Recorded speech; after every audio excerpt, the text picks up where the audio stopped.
Boomers, Gen Xers, millennials, they're everywhere. And each of them swears their way of working is the right way. You're just showing up and doing your job, knocking out some Teams and Slacks messages, turning up remotely and getting the job done.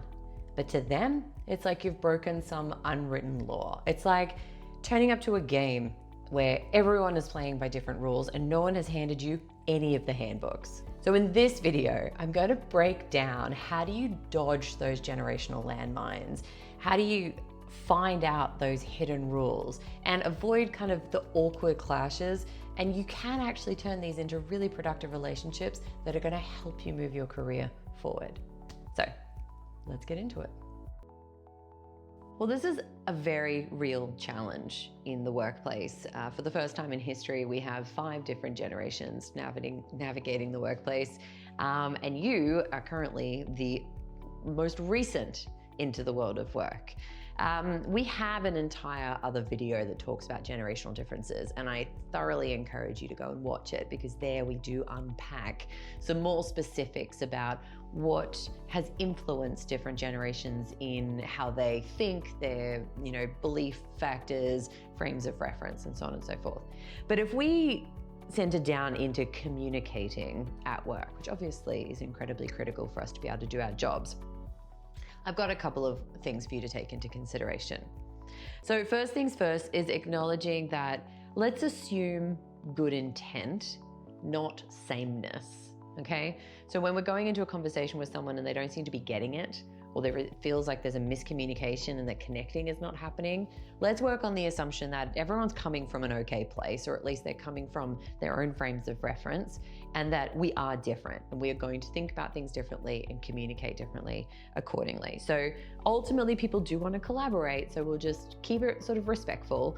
And this leads me to my next point, which is around trying to build our understanding of how the other person is, what they're trying to communicate and how they want to work, okay? So what we want to do there is use curiosity. Again, we have another video on curiosity. But curiosity is, asking some of those clarifying questions. So how do you want to do this? I mean, that's a really basic question you can go straight out the gate on. How do we want to do this? How do you want to operate or work? How would you like things communicated with you? This is how I work, or this is how I communicate best. But let's find what that collaboration point kind of is. So, it shows a lot of respect first and foremost, which we should show regardless of age or generational difference. But it then also helps you learn incredibly valuable information about that person to tailor your approach to interacting with them. Okay, now when we look at trying to translate across styles rather than values or maybe like friendliness, let's put it that way. So if someone, throws you a Slack message, or rather it's probably going to go the other way, where if you find yourself messaging people, Teamsing, that type of thing, and it feels as though the other person who, of a different generation to you is taking it a little offside, or they're being a little bit abrupt back again, just have a look at that as, well, what is the channel of communication that they're going to work best with? Just like if they pick up the phone and call you, it doesn't mean you're in trouble and that you're about to get a serve or anything like that. This is, if we look at historically how different generations communicated, in person, face to face is, incredibly typical, as well as over the phone. And then we moved our way into email, at which point those emails would be they started out quite lengthy. Now we have them more succinct. Now we've moved to things like Slack and Teams message and things like this. So it's natural to jump to a conclusion on the basis how we use a certain channel of communication. So if you use Teams and Slack to just whip off quick messages to people, it's not necessarily how someone of a different generation has learned to use those communication tools. So they don't necessarily receive that piece of information in the well-meaning way that you are intending it, okay? So again, get aligned with how they like to communicate and the channels that they like to use.